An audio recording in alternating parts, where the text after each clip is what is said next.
థియేటర్లో మిస్ అయితే ఓటీటీలో తప్పగా చూడాల్సిన రామ్ సినిమా వచ్చేస్తుంది.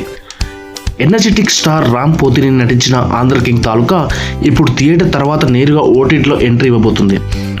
నవంబర్ 27న రిలీజ్ అయిన మిక్స్డ్ టాక్ తెచ్చుకున్న ఈ సినిమా ఇప్పుడు మరోసారి ప్రేక్షకుల ముందు రాబోతుంది.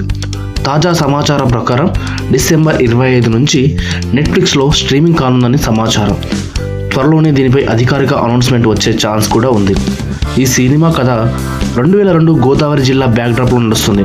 తెలుగు రాష్ట్రాల్లో దేవుడు లాంటి హీరో సూర్య అలియాస్ ఉపేంద్ర తన 100వ సినిమా ఆగిపోవడంతో తీవ్ర నిరాశలో వెళ్ళిపోతాడు.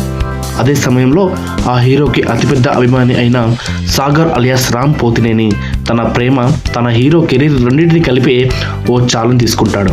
ఓ స్టార్ హీరో, ఓ పిచ్చి అభిమాని, వాళ్ళ మధ్య నడిచే ఈ ఎమోషనల్ స్టోరీ థియేటర్లో మిస్ అయినా ఓటీటీలో మాత్రం పెద్దగా కనెక్ట్ అవుతుందని చెప్పొచ్చు. అందుకే రామ్ ఫ్యాన్స్ అంతా ఈ ఓటీటీ రిలీజ్పై ఫుల్ హ్యాపీగా ఉన్నారు. మరి ఆంధ్ర కింగ్ తాలూకా ఓటీటీలో ఎలాంటి రెస్పాండ్ వస్తుందో తెలుసుకుందాం. మరి ఆంధ్ర కింగ్ తాలూకా ఓటీటీలో